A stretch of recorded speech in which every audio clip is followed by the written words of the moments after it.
네, 여러분 반갑습니다. 경희대학교 한방병원 김진성입니다. 이 시간은 뭘 먹기만 하면 설사가 나타난다고 하는 경우인데요. 과민대장 증후군에 관련돼서 대표적인 궁금증에 대한 내용으로 말씀드리도록 하겠습니다. 과민대장 증후군의 궁금증 5가지는요. 첫째는 이 병이 어떤 병인지를 알아보도록 하고요. 진단 기준은 무엇이고 어떤 유형으로 나눌 수 있는지 한방에서는 어떻게 바라보는지에 대해서 간략히 말씀드리고요. 두 번째, 과민대장 증후군이 생기는 이유는 유발하는 요인이 무엇이고 장내에 어떤 변화가 나타나는지를 알아보고요. 셋째, 갑작스러운 복통이 나타나는데 과민대장 증후군과 구분하는 감별 요점은 무엇인지에 대해서 말씀드리고요. 넷째, 속이 냉하다라고 표현하는 의미는 어떤 것인지 알아보고요. 마지막으로 한방치료 방법과 기본적인 생활관리 방법에 대해서 말씀드리도록 하겠습니다. 과민대장 증후군은요, 흔하게 과민성 대장 증후군 또는 과민성 장 증후군으로 불리기도 합니다.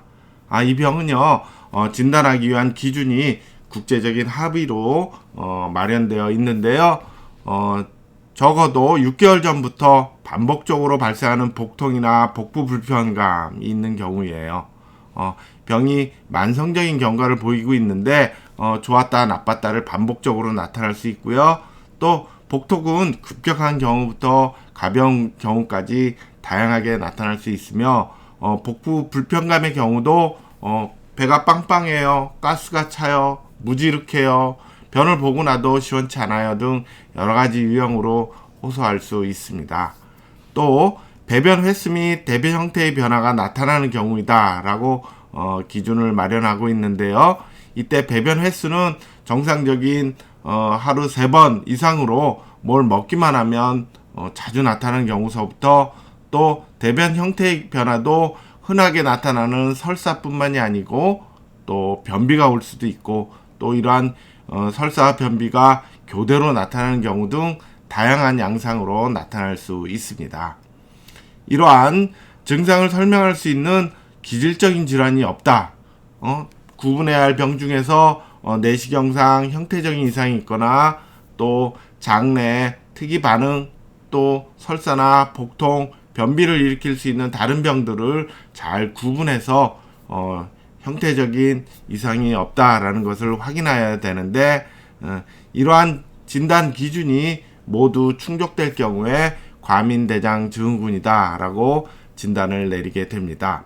과민대장 증후군의 경우는 설사가 주로 나타나는 설사 우세형, 또 변비가 주로 나타나는 변비 우세형, 또 두 가지 증상이 같이 섞여 있는 혼합형 및 잘 분류가 되어 있지 않은 미분류형 등으로 나눌 수가 있는데 주로 저희 한방 외래를 찾는 설사 우세형의 경우에는 무엇을 먹고 나면 설사가 심화되든가 또 술과 같은 음주 후에 자주 발생하는 설사가 있다든가 스트레스를 받았을 때 급격하게 복통이 발생하는 경우도 있을 수 있고요. 특히 설사 우세형의 경우에 설사의 양상도 다양하게 호소하는데요. 대표적으로 브리스톨 대변 척도라는 게 있어서 설사의 경우도 섬유질이 부족해서 흩어지는 양상인지 또 완전히 풀어지는 양상인지 또 물처럼 나오는 설사 형태인지 등도 형태를 위주로 해서 구분하는 것이 필요합니다. 과민대장 증후군을 유발하는 요인은 아직 명확하게 그 원인이 모두 밝혀져 있지는 않지만 대체적으로 몇 가지 유발 요인들이 복합적으로 함께 섞여 있는 경우가 대부분인데요. 첫째는 타고난 유전적 소인이 있기도 해요. 그래서 어머님 또는 아버님이 위나 장이 약하다, 또 자주 설사를 하였다, 소화가 자주 안 된다 등과 같이 소화관 기능이 약해 있는 가족력을 갖고 있는 경우가 많이 있고요. 또 장기간에 걸쳐서 스트레스 등에 노출된 정서적인 요인이 작용하기도 해요. 특히 긴장된 상태, 시험을 앞두고 있는 수험생이라든가 또 직장 내에서 이제 과도한 스트레스에 노출되어 있는 경우 등에 나타나는 경우가 많이 있어요. 또 세 번째는 다른 병으로 항생제를 많이 사용한 경우도 한 유발 요인으로 볼 수가 있고요. 그 외에 잘못된 음식 습관이 작용할 수도 있습니다. 이러한 몇 가지 유발 요인들이 장기간 작용하게 되면 주로 대장의 운동성의 변화가 생겨요. 장의 움직이는 리듬이 깨져 있다는 얘기겠죠. 두 번째는 대장 감각의 과민성이 증가해서 장내에 분변 덩어리들이 쌓여있는 경우 이러한 자극에 대해서 민감하게 반응하는 경우에요. 또 장내 미생물 환경의 변화 등이 나타날 수가 있어서 장내 유선균과 같은 몇몇 유익한 균과 해로운 균의 균형이 깨져 있다라고 볼 수 있죠. 한의학에서는 정지실조로 인해서, 즉 우리가 정서적인 어떤 균형이 깨져 있는 상태에서 간을 기체되어 간장의 전신을 잘 소통시키는 소설 기능이 망가져서 기운이 정체되어 있게 되면 장관에 움직이는 전도 기능이라는 장관 내 내용물을 리드미컬하게 전달하는 기능이 깨져서 나타난다라고 설명하고 있는데, 이때 제1의 유발 요인으로 정서적인 것을 강조하고 있다라고 볼 수 있습니다. 과민대장 증후군 환자분들이 갑작스러운 복통으로 인해서 응급실을 찾거나 이러한 증상이 몇 번 반복돼서 많은 걱정을 하는 경우가 있습니다. 이 경우 우리가 주의 깊게 복통의 형태를 잘 살펴볼 필요가 있는데요. 주로 시험 기간을 앞두고 있는 학생들이든가 또 직장 상사에게 중요한 브리핑을 앞두고 있는 장년층의 경우에 이러한 특정 상황이 스트레스로 작용해서 갑자기 복통이 심해지는 경험을 할 수 있어요. 이러한 경우가 대표적인 과민대장 증후군의 양상일 수 있는데요. 무엇보다도 다른 종류의 장관 내 염증이 있는 염증성 장질환이나 또 암과 같은 다른 악성 종양의 경우를 구분하기 위해서 몇 가지를 확인할 필요가 있어요. 첫째는 복통이 처음 시작된 데가 언제인지를 확인하는데 대부분 이제 장기간 반복적으로 나타나는 경우가 많이 있겠죠. 또 변에 피가 묻어나거나 체중이 심하게 줄어드는 특정 경고 증상이 있는지도 함께 살펴볼 필요가 있어서 이러한 몇 가지 경고 증상이 없다면 과민대장 증후군에서 나타나는 복통일 가능성을 우선적으로 고려할 수 있어요.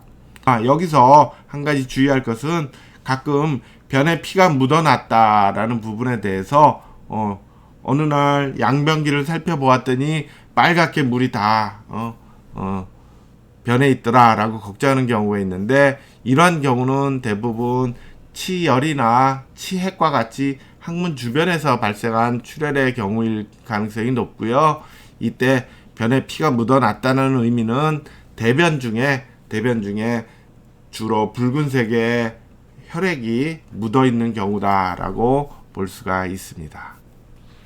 다음은 송이 또는 장이 냉하다는 의미인데요. 위장관의 기능이 약하다, 차다라는 의미예요. 한방에서 이를 비위허약이라고 표현을 하는데, 이때 표현하는 비위는 구강에서 항문에 이르는 전체 소화관의 기능을 의미하는 것으로, 이러한 위장관 즉 소화관의 기능이 약해져 있고 찬 속성을 띠고 있다는 의미이고요. 또 몸을 따뜻하게 해주는 신양이라는 것이 부족해서 나타나는 경우이다라고 더불어 그 의미를 이해할 필요가 있는데, 이때 신양은 우리 몸을 따뜻하게 해주는 기본이 되는 원기예요. 이러한 원기가 타고난 체질적인 소인 때문에 약한 경우도 있고 병을 오래 앓아서 약해져 있는 경우도 있어서 이러한 특성을 구분할 필요가 있습니다. 그래서 저희 한의학의 경우 배꼽을 중심으로 위아래 또 좌우의 온도차를 확인해서 이러한 냉한 정도를 구분하기도 합니다. 특히 이렇게 속이 냉한 경우에는 몇 가지 특징적인 증상을 갖고 있는데요. 평소 추위를 잘 느끼는 경향을 갖고 있고요. 두 번째, 찬 것을 먹었을 때 설사가 잘 나타나는 특징이 나타나고요. 셋째로 손발이나 또 아랫배가 찬 경우를 많이 보이게 됩니다. 이러한 세 가지 경우를 모두 조합을 해서 속이 냉하다라고 표현하는 것이므로 이에 대한 이해가 필요하겠죠. 과민대장증후군에 있어서 한방치료의 원칙은 증상이 나타나는 유형을 몇 가지 패턴으로 나누어서 치료하는 것인데요. 병의 특성 패턴을 네 가지로 나눌 수가 있는데, 첫째는 간기승비라는 유형이에요.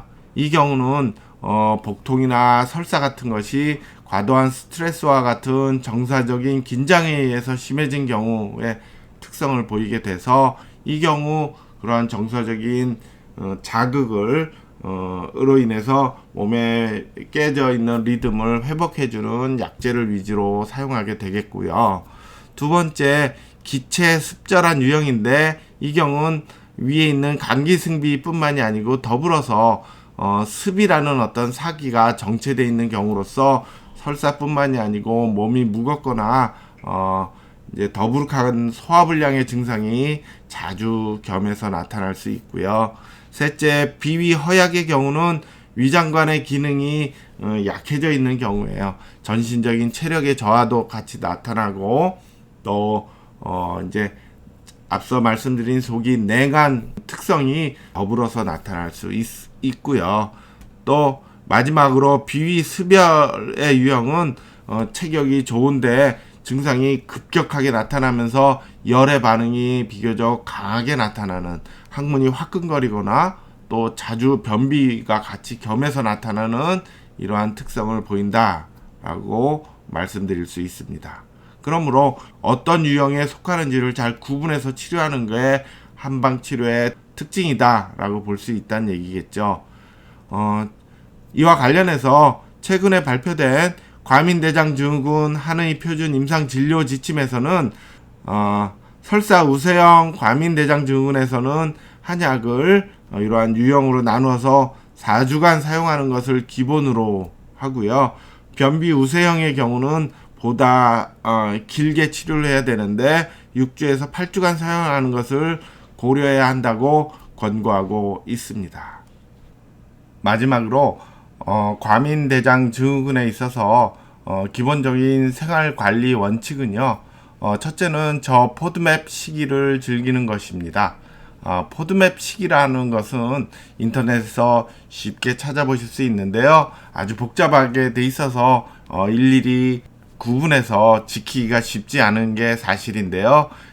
기본적으로 주식은 쌀 위주로 먹고, 그 외에 매운 음식, 마늘과 양파 이런 것들이 많이 들어가 있는 매운 음식을 좀 줄이고, 또 커피는 한두 잔 정도의 여유를 위해서는 괜찮지만 과도하게 3잔, 4잔 이상 마시지 않으며, 또 유제품이 유당이 설사의 유발 요인이 될 수 있기 때문에 이를 되도록 줄이거나 또 유당이 포함되지 않은 유제품을 먹는 게 좋고요. 또 농축된 과일 주스나 또 탄산 음료 등을 먹지 않는 것이 기본적으로 필요하다라고 볼 수가 있습니다. 그 외에 가스가 많이 차거나 복부 팽만감이 심한 경우에는 단맛을 나는 과당이나 솔비터를 특히 삼가하는 것이 필요하고요.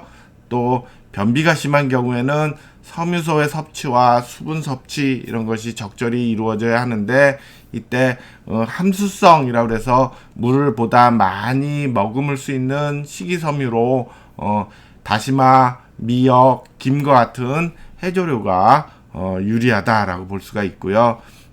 또 설사형의 경우는 우리가 건강기능식품 차원으로 마라고 해서 한의학에서 산약이라는 약재인데요, 마즙을 이용하거나 또 백출이라는 삽주 뿌리의 분말을 이를 미숫가루처럼 타먹는 어떤 방법도 활용해 봄직합니다.